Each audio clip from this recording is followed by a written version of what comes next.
open-handed, outward, and welfaristic. Similarly, in an election year, our goal should not necessarily be to vote for ourselves, but rather to vote for our children, for our grandchildren. I would suggest that our teshuvah is not intended to change our world, but rather to focus our attention on a better future for the next generations. None of us is free from struggle. We are born with at least some inherited pain and brokenness. And as Jewish Americans, we are all familiar with, though perhaps not by name, intergenerational trauma. As a culture that has known tragedy and despair, we have all inherited certain of these traumas from previous generations. These instincts that guide our life choices based not on our lived experience, but on the hardships survived by our parents and grandparents. It's fused into our DNA, completely outside of our control. In a recent podcast on the 1840 website, David Bashevkin speaks to Rachel Yehuda on intergenerational trauma and healing. And David asks, when does the cycle end?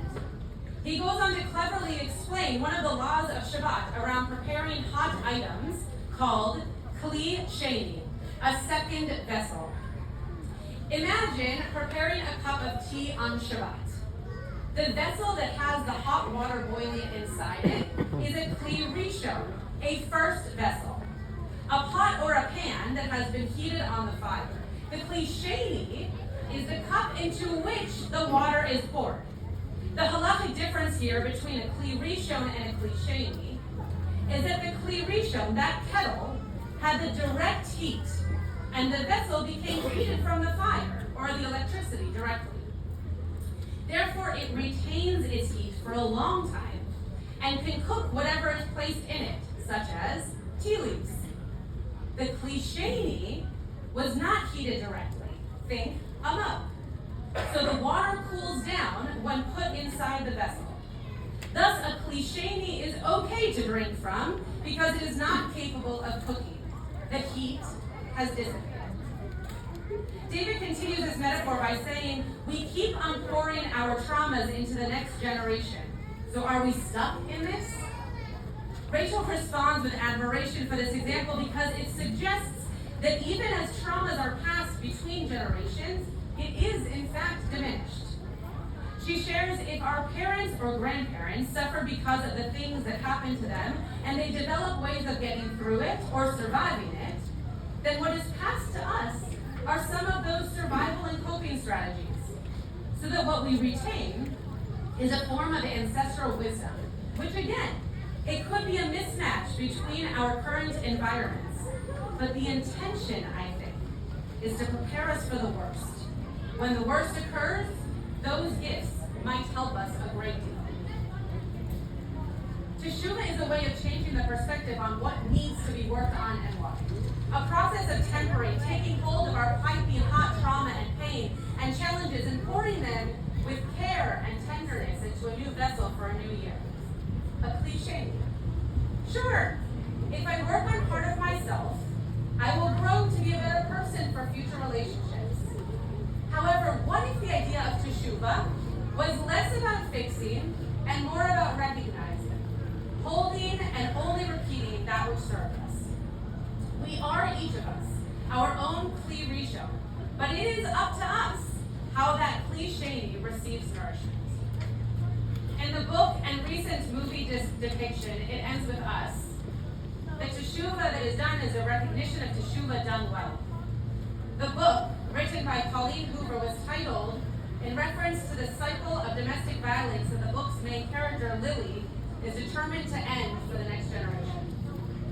Her mother before her was in an abusive relationship, and she did not see the signs of her own marriage becoming harmful until it was unfortunately obvious.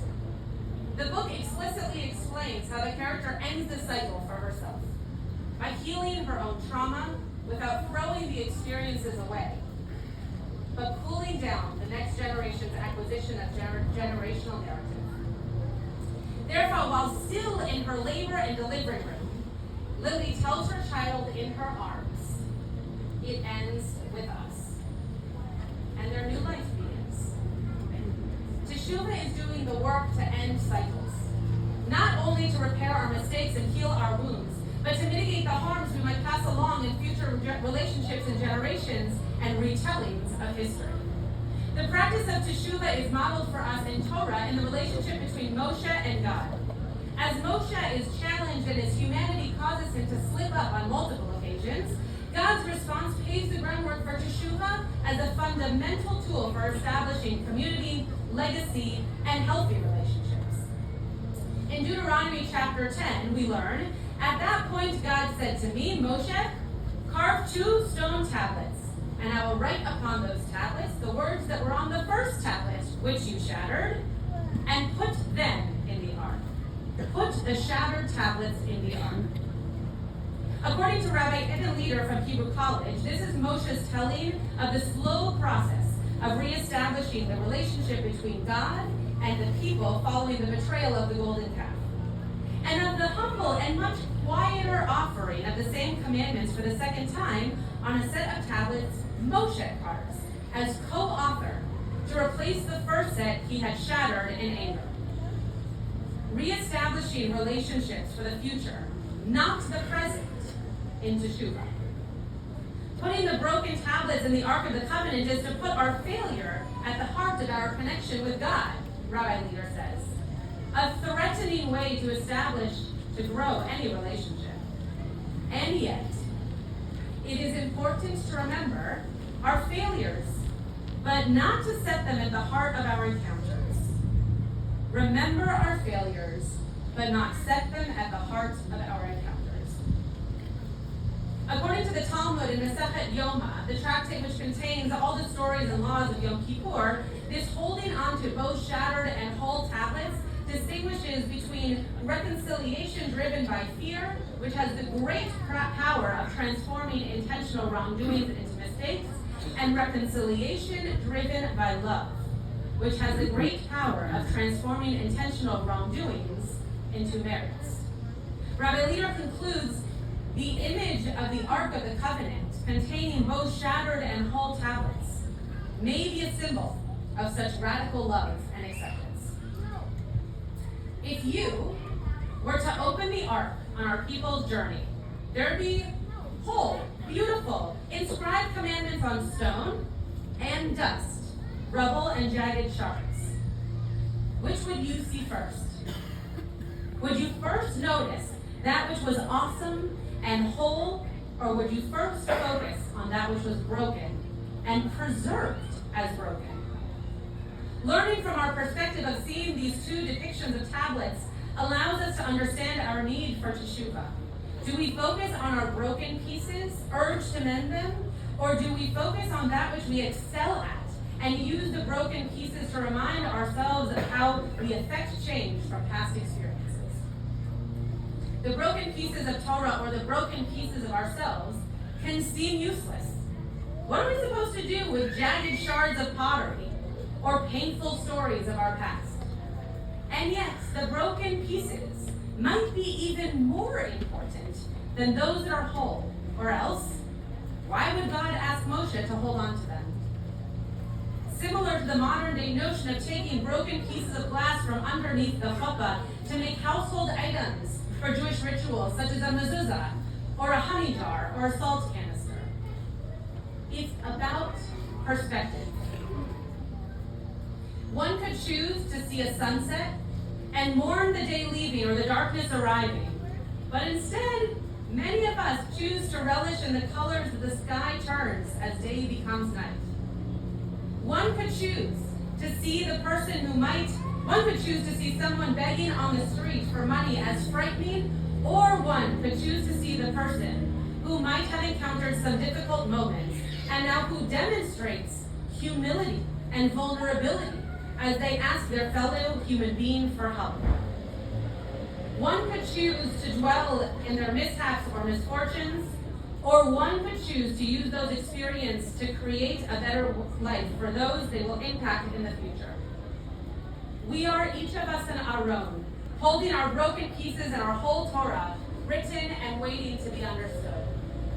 And yet we are each of us still a Kli Rishon, needing to heal and cool down for the cliché that we pour our life and our love into. That cooling and healing process is teshuvah. Not repair, not removal, not dismissive, but changing the perspective to grow. Rav Kook described teshuvah as an underlying force that influences all aspects of life. Rav Kook, the first Ashkenazi chief rabbi of Israel, posited that teshuvah is a powerful force, not limited to the failings and triumphs of the individual. It applies to failures and successes of the nation and the entire universe. This is why today's actions are a prayer and a teshuvah of the world we hope, wish, and pray for our children. In November, I was in Israel on a mission to feel, to witness, to heal, to hug, and to hear post-October 7th, to face and to feel our brokenness without any glue for repair, just hugs and ears for helping to heal and reimagine those whole pieces of our people. The trip was about doing and witnessing. We drove to the south and listened to horrific stories while standing inside remnants of destruction and assault. On our bus ride from that location, from Kibbutz Kfar Aza to the rabbinic army base of Shura, I woke up from a brief nap to a beautiful image. I woke up with my head leaning on a window, and as my eyes opened, there was a tractor and a mound of earth with a man wearing a kippah on the right, shuffling front and back, and a man kneeling on a rug to the left, touching his forehead to the earth and standing up with his hands by his face. Seemingly both praying their afternoon prayers while in the middle of a mundane job. My mind began to race. Only in Israel, I thought, would you see two such different ambassadors pause their physical labor to acknowledge their connection to the divine. And then tears welled up in my eyes as I focused in on the harmony, the peace, the shared experience that this image in time painted for an ideal future. I have no idea of their culture, of their politics, of their nationality, of the flag they wave at home. I do know that they are men of God, men of hard work, and at least minimally respectful of each other's religious connection. I saw two of history's estranged stepbrothers repairing our shared world. At least that was my hopeful perspective. So how do we put this in action? How do we shift our perspective of teshuvah this year, this moment, this Rosh Hashanah, where transition feels so hard, leaving a year that we will not leave for a long time, and so desperately needing to enter the next year? What can we do to shift our teshuvah perspective? Rabbi David Wolpe, in a conversation with Rabbi Lizzie Heidemann as part of the Maimonides Fund pre-High Holiday Sermon Series, shared a teaching by John Rawls, who said, if you're about to be born into a society and you don't know who you are going to be, you might be white, you might be black, you might be male, you might be female, you might be straight, you might be gay, you might be non-binary, you might be poor, you might be rich, you might be Jewish, Muslim, Palestinian, Israeli. You have no idea who you are going to be born to be. What kind of society do you want if you don't know who you are going to be? Though Rabbi Wolpe used this from the Bima to tell his congregation years ago to vote for the candidate who is going to create the kind of society you would want to live in, I want us to hear Rawls' words as a charge to do teshuvah for the world that we want our children to live in. Heal the traumas for the challenges that you hope your grandchildren will never experience. Teshuvah begins with us answering the questions of how we are planting the seeds for our forests to bloom and thrive. What ends with us this year? Hatred based on someone else's words or interpretation of reality? Compliance to narrative based on past experience rather than growing in today's news stories? Yelling into our own bubbles of conformity rather than vocalizing our concerns to make a change. Silence for fear of rejection, disappointment, or challenging conversation. Judgment based on demographic, gender, culture, or religion without asking questions. I hope so. I hope all of that ends with us this year. And what ends with you? What ends with me as individuals this year? A particular behavior, a destructive relationship, greed, envy, resentment towards something that's not serving you, cyclical actions that are no longer useful to your community or society. I began with a bit of a lament, that listening and simply sitting back and hearing would be much easier than coming up with the right words to say at this moment. And when I think back on this entire year, many words have been shared. Many prayers, psalms. We have sat through vigils and memorial services, and we have shown up to protests. And I don't know about you, but with all of those words, the brokenness in the world seems so much bigger than me. But I can change. I'm obligated to change. I'm obligated to heal myself for those who come after me. This is all more than I can hold. And so Teshuvah as perspective changing hopefully feels manageable and productive for all of us. Teshuvah is never a choice. It is an obligation to shift our perspective to focus on how you want to leave the world. After a year of upheaval in so many ways, it ends with us. Teshuvah is demanded of us to right our wrongs, to end our cycles, to cool down that which has become overheated.